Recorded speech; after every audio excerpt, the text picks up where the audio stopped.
Hi, my name is Anchor and welcome back to my channel.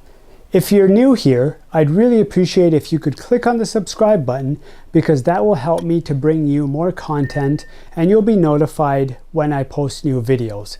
If you're a returning subscriber, thank you very much for your patronage and I really appreciate you sticking around to watch my videos. Thank you very much. Now, without further ado, today's video is going to be talking about both prime lenses and zoom lenses and which ones are better for you. So before we begin, let me tell you a little bit about my experience as a wedding photographer using both zoom lenses as well as prime lenses. When I started wedding photography many decades ago, I started off with the typical 24 to 70 millimeters as well as the 70 to 200 millimeter lenses. Now, I always carry two bodies, so I had one of these lenses on each of my bodies. And that's how I started off in wedding photography.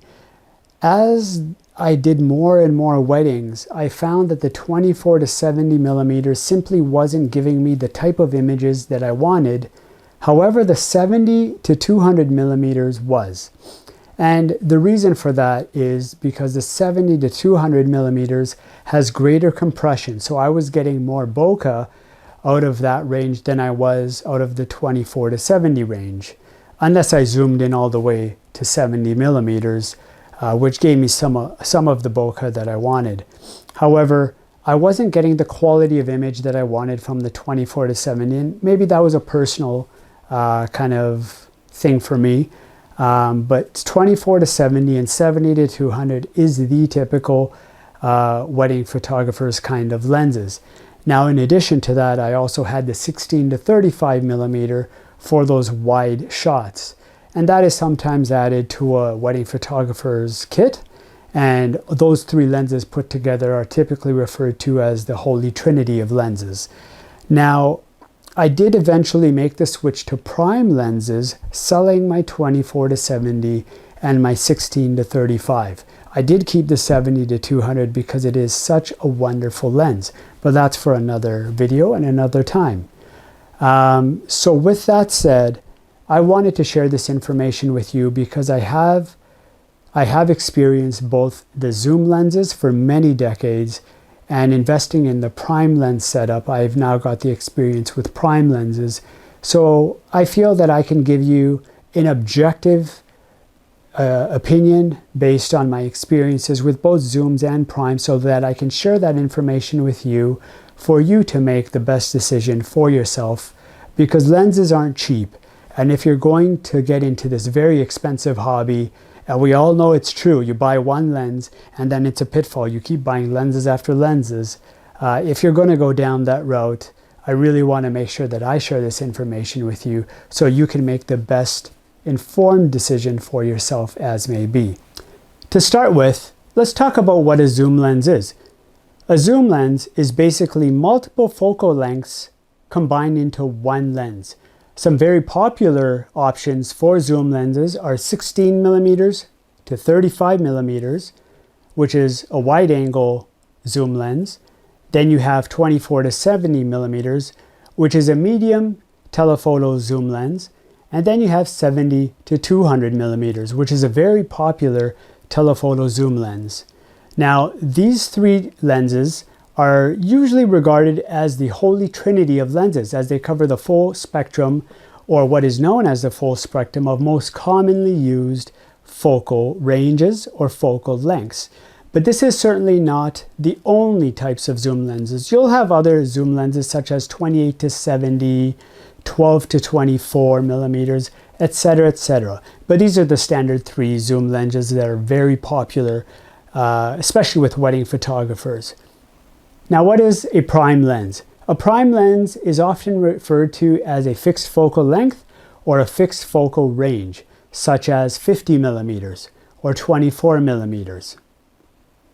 Now, when you're thinking about buying your next lens or you're looking to invest in multiple lenses, think about what focal ranges you'll need covered for the type of shooting that you do.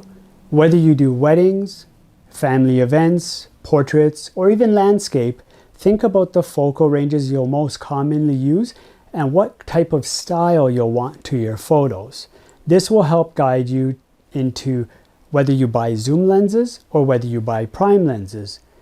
Now also keep in mind your budget, because while zoom lenses, they're very versatile in the sense that you only need a few lenses to cover off your focal ranges that you'll need covered, prime lenses can quickly become expensive as you'll be buying multiple lenses to cover multiple focal lengths.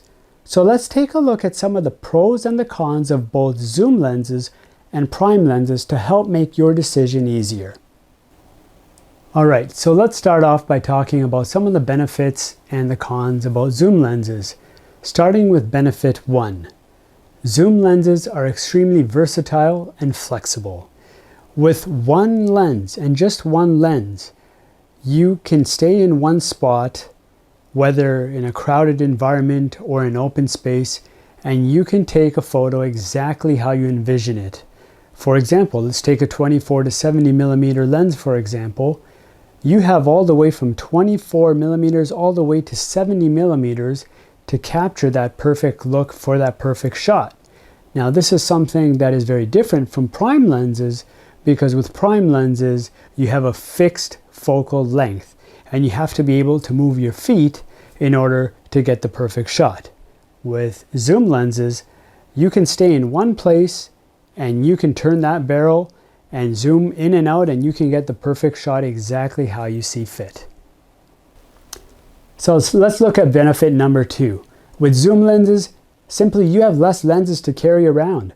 You've got zoom lenses that capture multiple focal lengths all in one or two lenses, such as 24 to 70 millimeters. Instead of buying a 24 millimeter, 35 millimeter, 50 millimeter, and I haven't heard of a 70 millimeter yet, but again, a 70 millimeter, instead of buying all these lenses separately, which would be 4 lenses or 5 lenses, you actually have it all compact into one lens that you can keep on your camera, and there's no switching involved. This also means less weight overall. When you're carrying 1 or 2 zoom lenses, you've got your focal lengths that you're going to be using captured all in 2 or 3 lenses versus having multiple lenses. And this leads to benefit number 3, which is you can cover off the entire focal range that you'll be using in 2 to 3 lenses versus having multiple prime lenses. So for example, you could have a 16 to 35 millimeter, 24 to 70 millimeter, and 70 to 200 millimeter.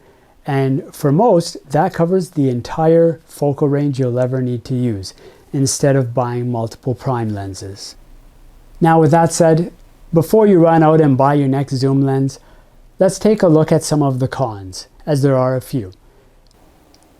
Con number 1, variable aperture ranges.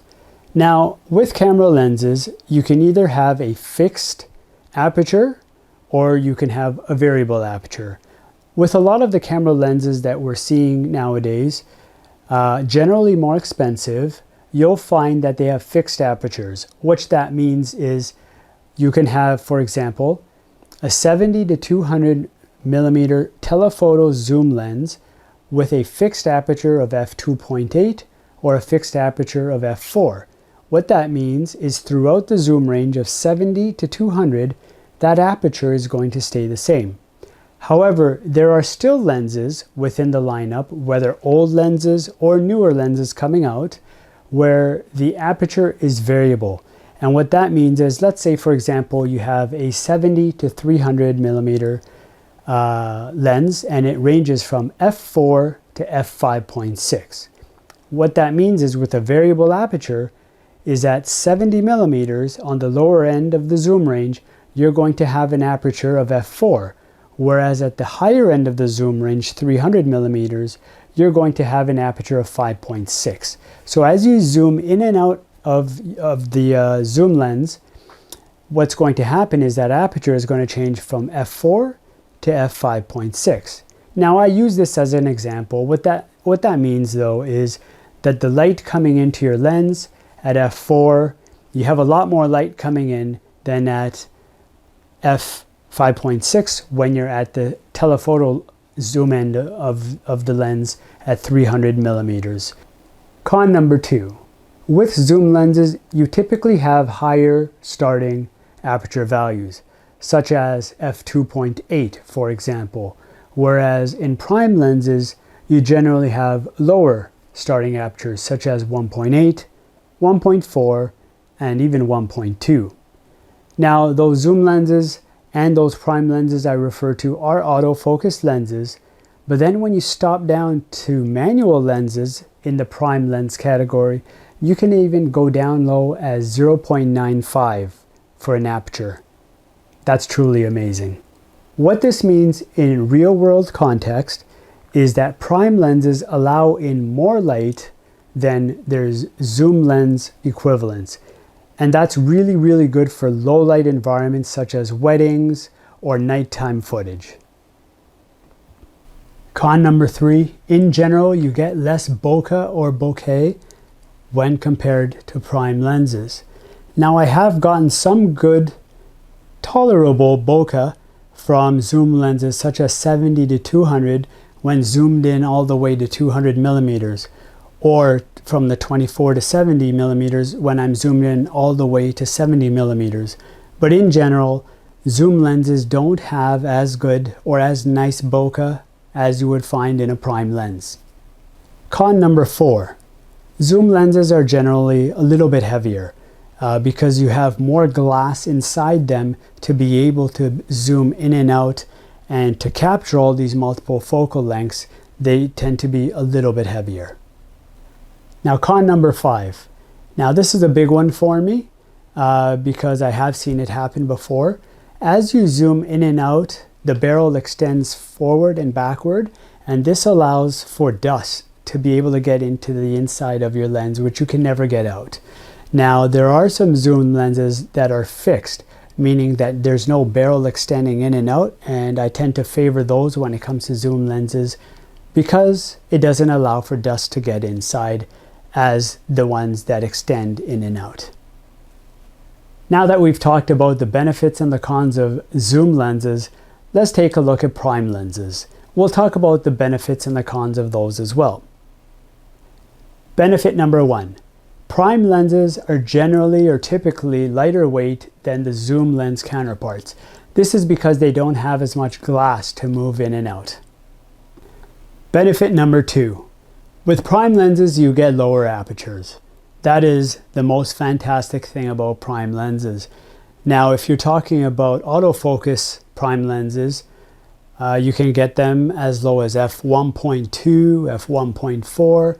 But if you actually look at manual prime lenses, you can get much, much lower as well. It all depends whether you like manual focus or autofocus. But when compared to zoom lenses, you get much lower apertures in prime lenses than you do with zoom lenses.